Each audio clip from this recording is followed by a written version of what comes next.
revista Tiempo de Derechos y para el aula Tiempo de Derechos de la Fundación Aguirre Azuela Chávez Jauregui Pro Derechos Humanos. Un enorme honor recibir al doctor Ariel Alberto Rojas Caballero. El magistrado y doctor Ariel Rojas Caballero lo es en cuanto a la magistratura, obviamente en el Poder Judicial de la Federación, y en cuanto al doctorado, por nuestra máxima casa de estudios, la Universidad Nacional Autónoma de México. Tiene una experiencia docente de más de 3 décadas, ha sido conferencista, expositor en muchos tribunales, en universidades de nuestro país, en las casas de la cultura jurídica de la Suprema Corte de Justicia de la Nación, en varios eventos que se organizaron por el Centro de Ética Judicial y en otras instancias académicas con temas como los que vamos a tocar en esta mañana privilegiada: ética judicial, independencia judicial, derechos humanos, derecho procesal constitucional, jurisprudencia y gestión judicial efectiva.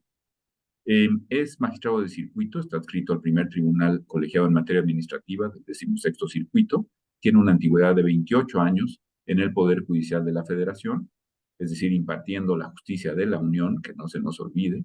Director de la Asociación Nacional de Magistrados de Circuito y Jueces de Distrito en el propio Poder Judicial de la Federación entre 2020 y 2021, en ese bienio en que realizó una labor encomiable en defensa de la independencia y la integridad judiciales, y fue el autor del Código de Ética Judicial de la propia asociación, un código que fue aprobado por su Asamblea General en enero de 2022.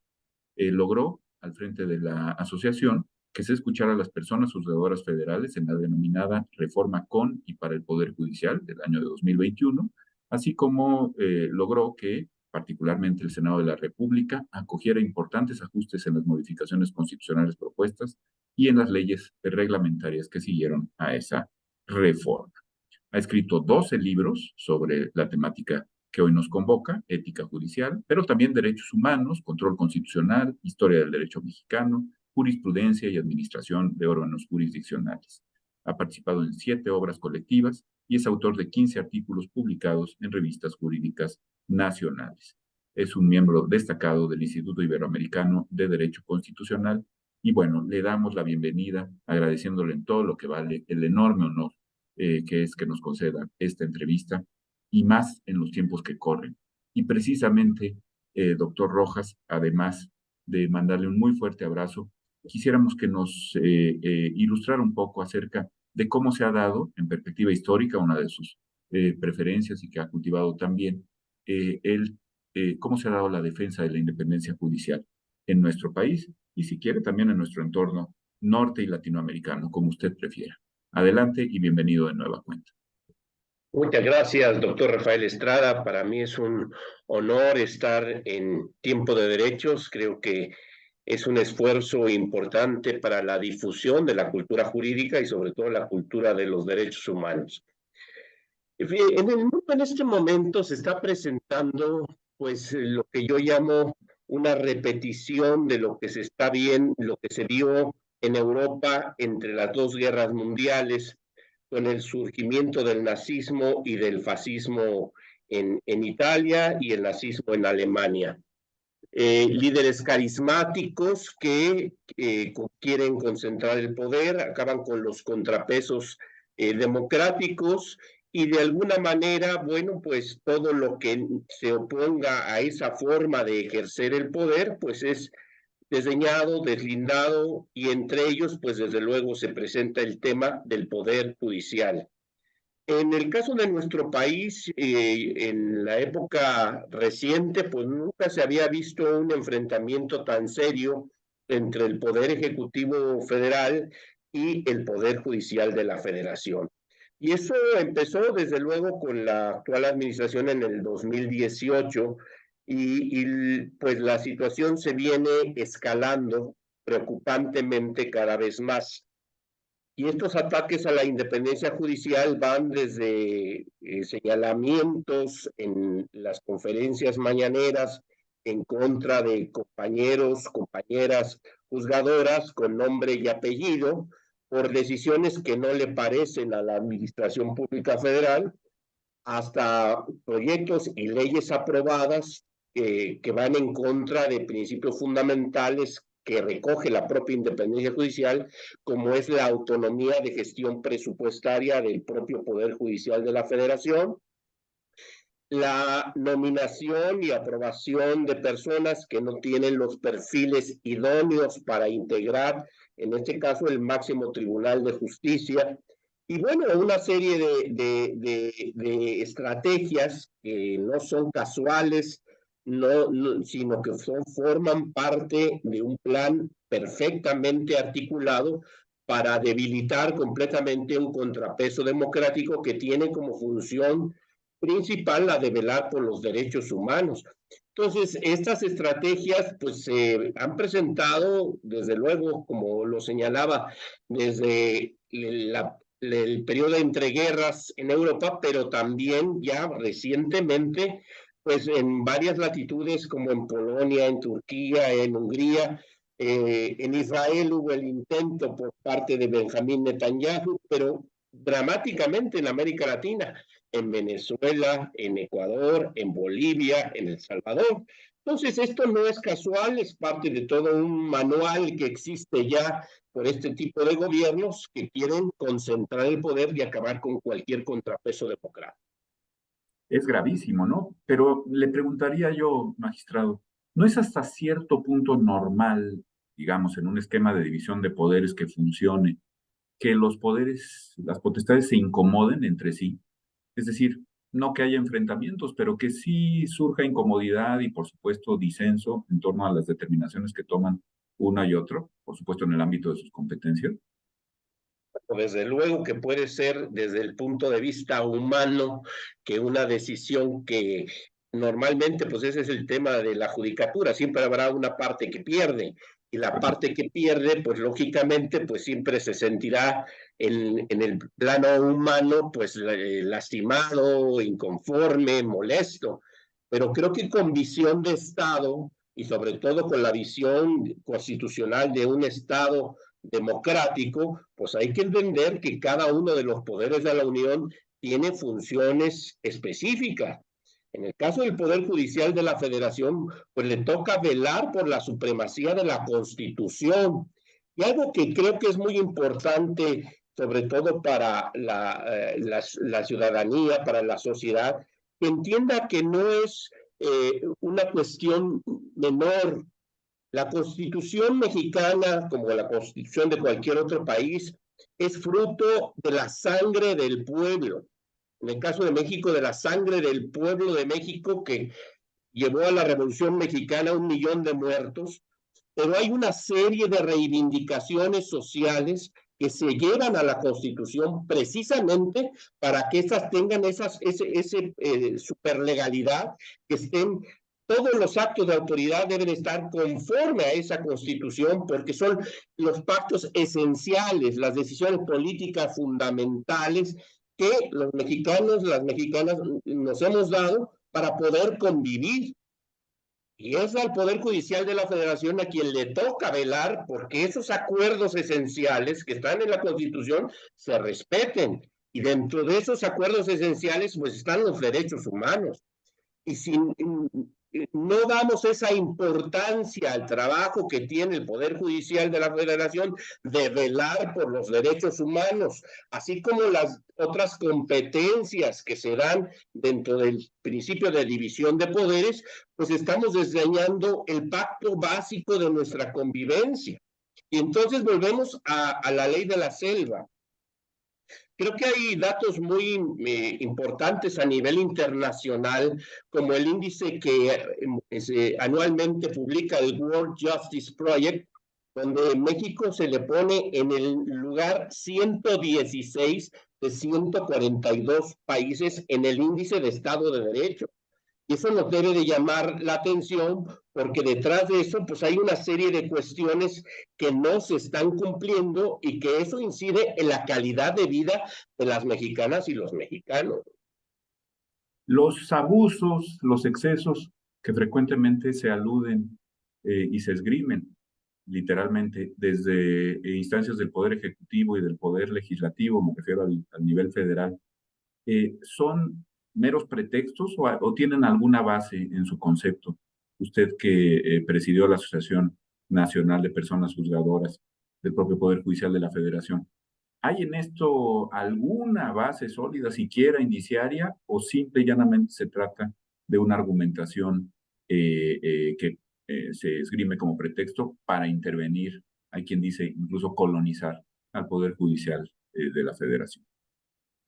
Claro, estos señalamientos que se hacen de corrupción generalizada son parte del esquema de ataque que se ha planteado a nivel mundial e históricamente en contra del Poder Judicial de los distintos países. O sea, esta narrativa de corrupción generalizada, pues es uno de los pretextos que se da para intervenir, para justificar la intervención antidemocrática en el Poder Judicial. Tan es así que en uno de los informes anuales que presenta el relator de las Naciones Unidas para la independencia de magistrados y abogados, ha detectado ese padrón.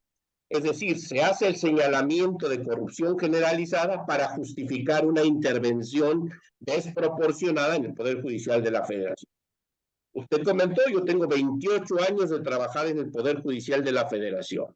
Yo le puedo decir que es una institución que ha hecho todos los esfuerzos, tanto legales, de políticas públicas y acciones concretas para combatir la corrupción. Hay una serie de mecanismos que desalientan completamente pues que se hagan precisamente actos de corrupción. No digo que excepcionalmente pueda hacerse, pero hay los mecanismos para combatirla efectivamente. Incluso recuerdo que hace algunos años salió un estudio del TEC de Monterrey donde acreditaba que es el Poder Judicial de la Federación la institución que mejor combate la corrupción. ¿Por qué? Porque tenemos un sistema donde se tienen que hacer las declaraciones patrimoniales de intereses y de relaciones familiares. Además, porque hay un sistema de quejas, incluso anónimas, que se presentan, se tramitan, se investigan por parte de la Unidad General de Investigación del propio Consejo de la Judicatura Federal, porque hay un sistema de visitas que se hacen a los órganos jurisdiccionales. Pero creo que lo más importante es la transparencia con la que se trabaja en el Poder Judicial de la Federación. Todas las sesiones de los órganos colegiados del Poder Judicial de la Federación se transmiten por Internet. Cualquier persona puede ver las sesiones. Todas las sentencias que se emiten del Poder Judicial de la Federación son públicas. Entonces, con estos ejercicios de mecanismos fehacientes de combate a la corrupción, pero además con esa transparencia, es claro que se han hecho todas las medidas adecuadas para que no exista esa corrupción generalizada. Cuando yo fui director de la asociación, rescatamos un esfuerzo institucional que se ha venido haciendo en el Consejo de la Judicatura Federal, que es una encuesta anual que se hace sobre la percepción de la calidad de los servicios que presta el Poder Judicial de la Federación. Los resultados de esta encuesta pues, nos dejan muy claro que los verdaderos usuarios del Servicio Público de Administración de Justicia Federal tienen una percepción mínima de lo que es la corrupción en el Poder Judicial de la Federación. Es decir, los verdaderos litigantes en materia de amparo, en materia de juicios ordinarios federales, tienen la percepción de que aquí no hay corrupción. Es decir, todos esos mecanismos de combate a la corrupción, aunados a esta percepción, nos dicen, bueno, pues este es un pretexto que se ha dado para intervenir en el Poder Judicial de la Federación. Por eso es que esto debe desecharse, porque efectivamente es de las instituciones del Estado mexicano que más efectivamente combate la corrupción, porque hay mecanismos que la desalientan, ¿no? Oiga, y precisamente el Consejo de la Judicatura Federal es creación, digamos, de una reforma que yo diría fue un hito para la independencia judicial en el país, la reforma de 94-95. ¿Usted considera, y habida cuenta de los cambios que se introdujeron en 2021, que podríamos platicar en un momento, doctor, pero usted considera que ese esquema de disciplina, administración, adscripciones, etcétera, por parte de un consejo de la judicatura, ha dado frutos en términos de consolidación de la independencia judicial o deberíamos repensar el esquema en su concepto? No, yo sí creo que la reforma que promovió el doctor Cedillo en 1994 y que entró en vigor en 1995, ciertamente vino a fortalecer al Poder Judicial de la Federación.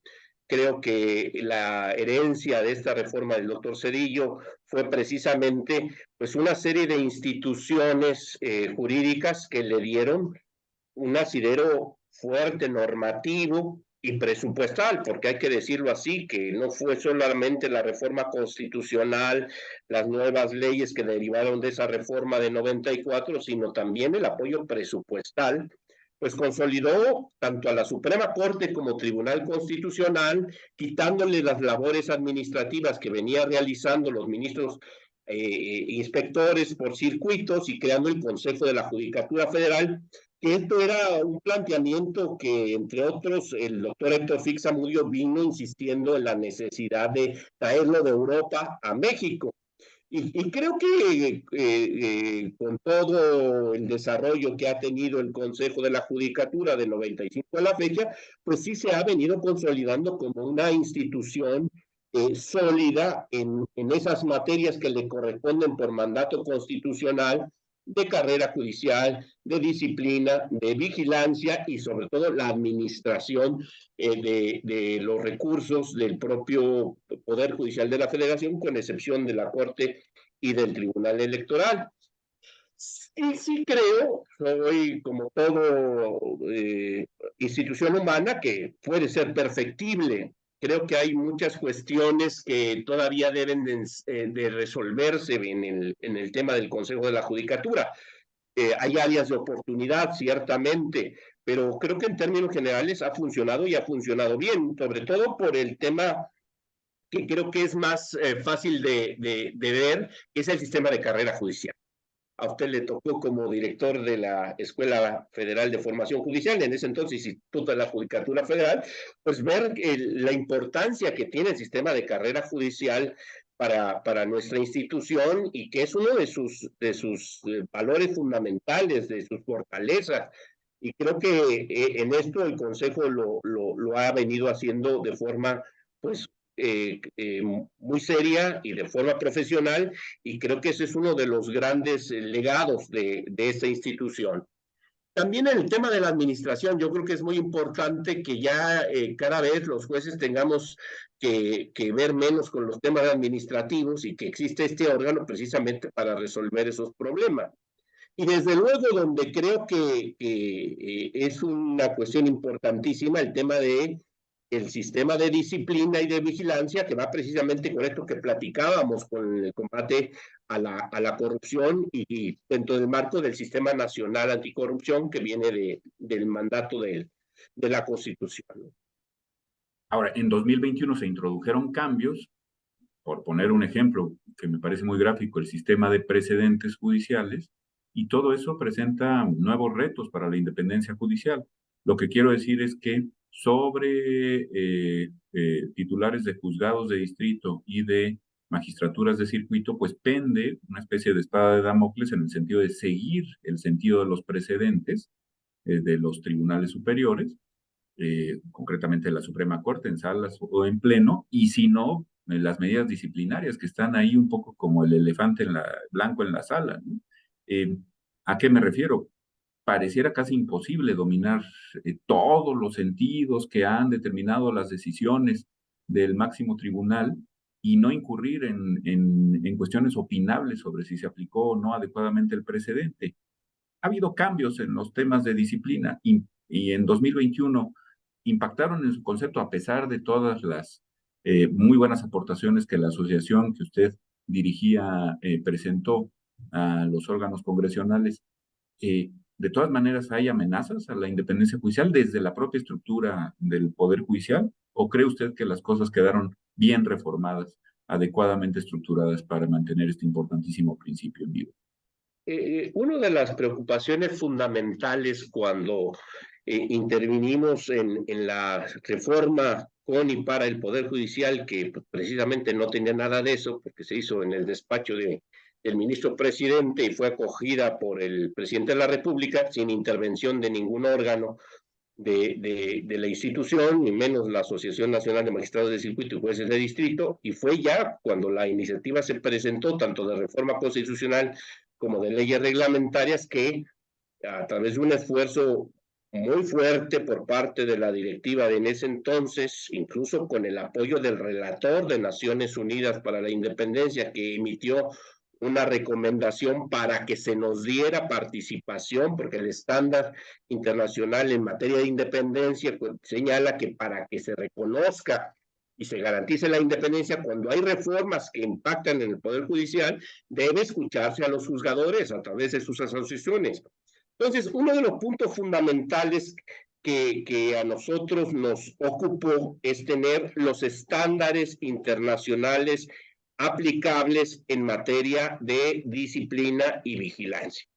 Y creo que esto quedó muy bien, porque son de los temas donde intervinimos, para no dejar las cosas en abstracto. Creo que vale la pena referir que la ley reglamentaria de la reforma de 2021 eran leyes marco, que le daban plenitud de facultad legislativa delegada al Consejo de la Judicatura para que a través de acuerdos generales se pormenorizaran todos los lineamientos en materia de carrera judicial, en materia de disciplina, de cambios de adscripción, etc. Nosotros estuvimos en contra de ello y lo que señalamos es que los estándares debían estar en las propias leyes. Y se logró. Las modificaciones que se presentaron a la ley orgánica y a la ley de carrera judicial, pues fueron aceptadas en el Senado de la República y después en la Cámara de Diputados. Y esas reformas se fueron papel membretado de la asociación. Y ahí es donde fuimos quirúrgicos en ver cuáles eran los estándares que se tenían que aplicar y verlos reflejados en la ley para que los acuerdos pues, se ajustaran precisamente a la ley. Y creo que aquí es el reto que se tiene, ¿no? De precisamente estructurar pues todas las políticas públicas por parte del Consejo de la Judicatura para que vayan de acuerdo con los estándares de independencia judicial. Y para ello fue muy importante que pues, tener los estudios. Hicimos incluso, con motivo de esta intervención, pues un libro que denominamos Reforma al Poder Judicial de la Federación 2021, donde recogimos todos los estudios que se hicieron por parte de la asociación con los estándares internacionales. Este libro se puede descargar de la página de la asociación o de mi página de internet, que creo que es muy ilustrativo de cómo es que se tiene que trabajar en el Consejo de la Judicatura para garantizar la independencia, y eso involucra respetar esos estándares en materia de independencia. Recuerdo una espléndida participación de usted en una comisión senatorial en relación con estos debates para la reforma de 2021 y me da la impresión, después de escuchar aquella comparecencia y los resultados que nos está comentando, que, digamos, el esquema normativo sí permite mantener la independencia judicial, al menos en el ámbito del Poder Judicial de la Federación. Pero hay retos que vienen, pues, mucho más allá de lo normativo, ¿no? Y tenemos problemas, como comenzaba esta charla, de carácter relacional con los otros poderes. Una cosa muy impresionante, y me gustaría conocer su opinión, doctor, de la administración del presidente López Obrador, es que no ha enviado en sus propuestas para las ministraturas a la Suprema Corte de Justicia de la Nación ni un solo perfil que provenga de la carrera judicial en el ámbito federal.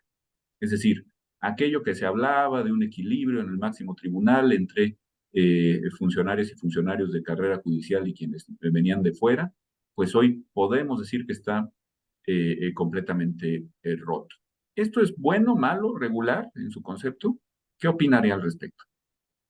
Y yo recuerdo haber leído la opinión de algún tratadista, no lo ubico el nombre en este momento, que él señalaba que había un acuerdo tácito de la integración que debía tener la Suprema Corte, donde pues se entendía por parte de la clase política que debería integrar la Suprema Corte una mayoría de carrera judicial, porque eso garantizaba la operatividad propia de la Suprema Corte.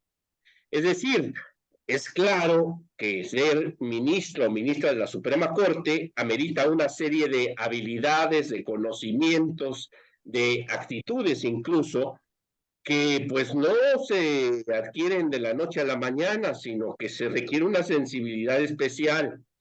Y desde luego, pues por eso había ese acuerdo en la clase política que la mayoría fuera de carrera judicial, porque bueno, pues sabemos el oficio, o sea, sabemos manejar un expediente, sabemos redactar una sentencia, tenemos conocimientos especiales en materia constitucional, en materia procesal constitucional, amparo, derechos humanos, etcétera. Entonces, creo que eso era una de las fortalezas que durante mucho tiempo se mantuvo en la Suprema Corte. Con motivo de la reforma del doctor Cedillo, yo recuerdo, a mí me tocó estar muy cercano a don Mariano Azuela, después fui su secretario particular, y me consta el trabajo que se hizo por parte del licenciado Moctezuma Barragán para que los perfiles de los ministros de esa novena época de la nueva Suprema Corte pues fueran gente verdaderamente conocedora. Y ahí llegó pues don Mariano Suela, don Juan Díaz Romero, don Genaro Góngora Pimentel, don Guillermo Ortiz Mayagoitia, por ejemplo, Juan Silva Mesa, que eran de carrera judicial. Aunque Aprovecho, don magistrado, Mariano aprovecho tuvo este listado carrera. que ha hecho, aprovecho este listado que ha hecho rápidamente para introducir un excursus y un paréntesis, si me lo permite. Sí. Ha mencionado a 5 puntales de la justicia constitucional en nuestro país a partir de la reforma. Y de esos 5, 4 todavía viven. Me quedo pensando que quizá uno de los errores de la reforma, me gustaría conocer también su opinión al respecto, fue establecer periodos que entonces se nos hicieron muy largos, pero que resultaron no tan largos. Hoy una corte que tuviera a don Mariano, a don Genaro, a don Juan y a don Guillermo, entre otros perfiles que todavía viven, pues sería una corte muy fuerte, muy difícil de intervenir. Y quizá eso no lo supimos ver adecuadamente en 94, 95, no sé qué piense usted. 15 años se nos hacían mucho y resultaron demasiado poco, quizá. No, desde luego, pero aquí creo que cuando el doctor Cedillo tomó esa decisión y hizo las propuestas al Senado de la República, pues se cuidó que fueran perfiles pues de mucho reconocimiento tanto en la carrera judicial como la integración de don Sergio Salvador Aguirre Anguiano, que no eran de carrera judicial, pero eran juristas muy reconocidos, en el caso de don Sergio Salvador en Jalisco, que reflejara, bueno, pues cierta pluralidad. Doña Creo que Olga, que no otra de venía las riquezas, perdón, doña Olga Sánchez Cordero, que no venía de la carrera judicial federal, al menos, ¿no? de Y la, bueno, esa primera del integración fue muy destacada, ¿no? y desde luego yo creo que después la riqueza fue integrar a gente como José Ramón Cosío Díaz, que la academia, aunque él había trabajado en la corte con don Ulises Smith como asesor, pero pues su fortaleza es la cuestión académica, el haber estudiado posgrado en el extranjero y vino a darle otra amplitud a la corte. Entonces, un poquito creo que el equilibrio y siguiendo esta opinión, creo que debe ser mayoría de carrera judicial para que la Corte funcione y funcione adecuadamente, pero enriquecida también con gente de un altísimo reconocimiento jurídico. Uh-huh. El tema es que cuando se quiere debilitar al Poder Judicial, pues lejos de optar por esos perfiles, se opta por otros.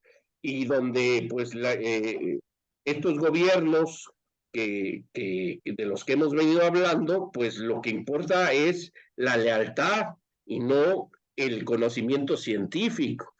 Se desdeña incluso la cuestión del conocimiento científico. Entonces, pues el grave problema es que la independencia judicial se ve atacada directamente con perfiles como estos, que no cumplen, yo diría que así de fácil, no cumplen con los requisitos constitucionales, porque la Constitución habla de tener un reconocimiento amplio y haberse distinguido tanto en la judicatura o en el tema de la profesión jurídica.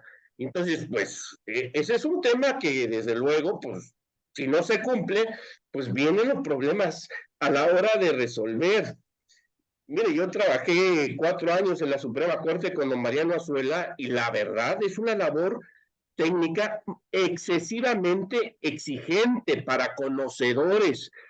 Yo creo que ningún abogado promedio sin la capacitación adecuada y el perfil adecuado puede desempeñar una labor tan importante y también de grandes números, porque a pesar de la reforma de 2021, la Corte sigue manejando volúmenes muy importantes. Veía yo el informe ayer de la ministra Piña, del número de asuntos, 3.800 asuntos que se resolvieron por parte de la Corte durante este año. Siguen siendo muchos asuntos. Y precisamente aprovecho para otro paréntesis. Eso podría llegar a poner en cuestionamiento la naturaleza de tribunal constitucional, o al menos la ortodoxa, ¿no?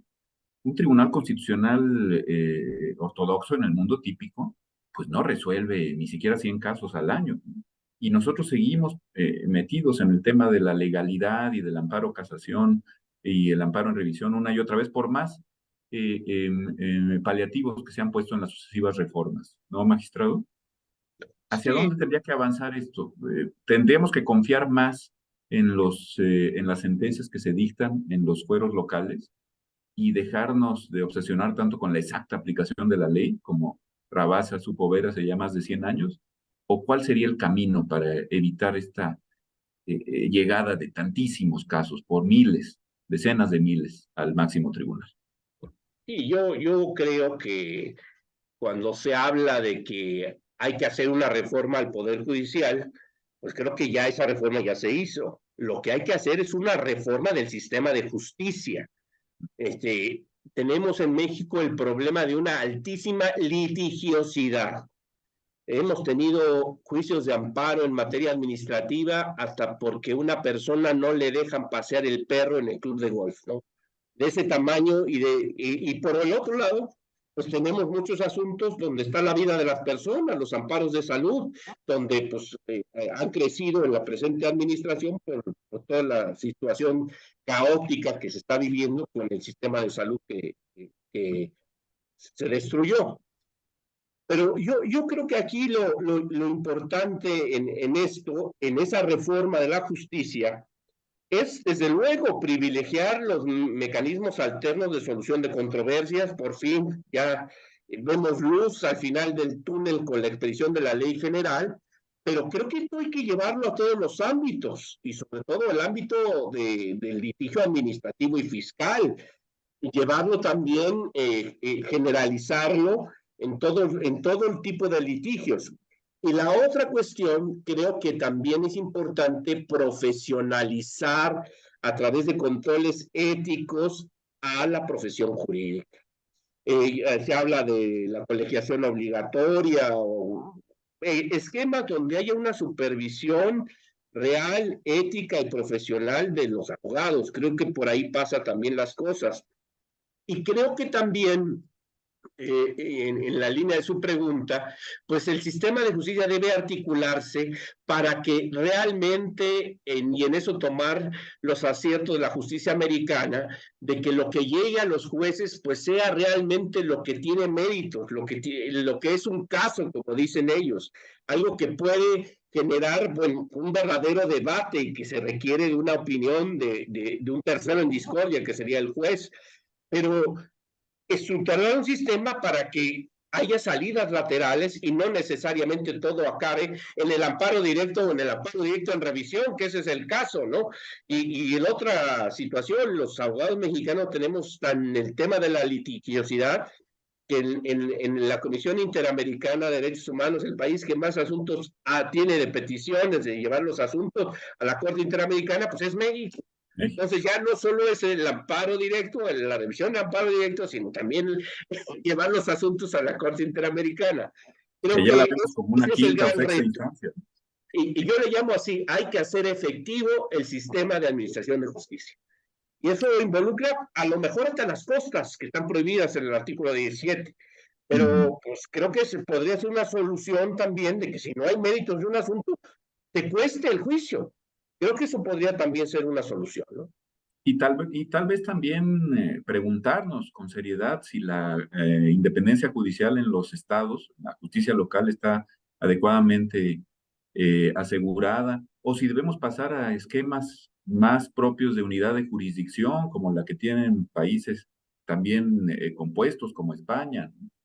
En fin, hay muchas cosas por discutir, pero quisiera terminar esta charla de privilegio con un experto, más allá de toda duda razonable, como es el magistrado Ariel Rojas Caballero, preguntándole muy concretamente qué opina de esto que parece que puede tornarse una realidad en la próxima legislatura. La reforma a la Constitución de la República para que se proceda a la elección popular y se ha dicho directa, a diferencia de la del 57, que era indirecta, de los y las altas funcionarias de la justicia en el nivel federal, y también se habla de la propia reforma para que así se elijan a las personas juzgadoras en los estados, en los fueros locales. ¿Qué opina usted de esto? ¿Qué problemas representa? Y si es que representa alguno para la independencia judicial, magistrado. Claro, yo veo gravísimo que esto se pueda concretar. Creo que el ejercicio de la profesión de juzgador requiere altísimos conocimientos técnicos, jurídicos y de otras ramas relacionadas con el derecho. Y por otro lado, requiere garantizar la ajenidad del juez a las partes en un litigio, finalmente a su independencia, garantizar su independencia. El sistema electoral normalmente lo que genera son compromisos, porque hay que hacer campaña y hay que tener dinero para hacer esas campañas. Bueno, ¿quién va a pagar esas campañas y a cambio de qué? Creo que ese es el gran problema. Entonces, si se abre una elección para los ministros de la Corte, bueno, pues ¿quién va a pagar esas campañas y a cambio de qué? Entonces, creo que ese es el gran problema. Primero, el de asegurar la independencia del Poder Judicial, que con el sistema electoral no se garantiza. Y por el otro lado, el tema técnico. Se ha hecho la analogía dentro de la cuestión de un juzgador con la de un médico especialista. Cuando uno va a contratar los servicios de un médico para que lo operen a uno de algún problema de salud, requiere al más altamente calificado, no al que sea más popular y haya ganado la elección en el hospital, ¿no? Claro. Entonces, creo que es igual, esa analogía creo que nos sirve mucho para entender que esto es técnico, pero además hay que garantizar la independencia. Y la independencia en un sistema electoral creo que no se ve de ninguna manera favorecida. Sí, justo esa analogía de la medicina se esgrimió en 1857, cuando se estableció este sistema, tomado, por cierto, de las 7 leyes constitucionales, conservadoras y unitarias de 1836. Pero además, usted que es un muy buen conocedor de historia del derecho y de historia constitucional, magistrado, pues entonces no había un sistema de partidos consolidado, ni mucho menos. Hoy por hoy el cauce para acceder a las funciones públicas es predominantemente el de los partidos políticos. Y como usted muy bien dice, pues un perfil partidizado no podría mantener la independencia judicial, que es casi sinónimo de la función judicial. Magistrado, ha sido un privilegio escucharlo, aprender de usted. Le agradecemos muchísimo al doctor Rojas Caballero. Le mandamos un muy fuerte abrazo con todos los mejores deseos para esta temporada y para todos los tiempos que son, ojalá, y sigan siendo tiempos de derechos. Muchas Muchas gracias. gracias, doctor. El agradecido soy yo y muchas felicidades. Gracias.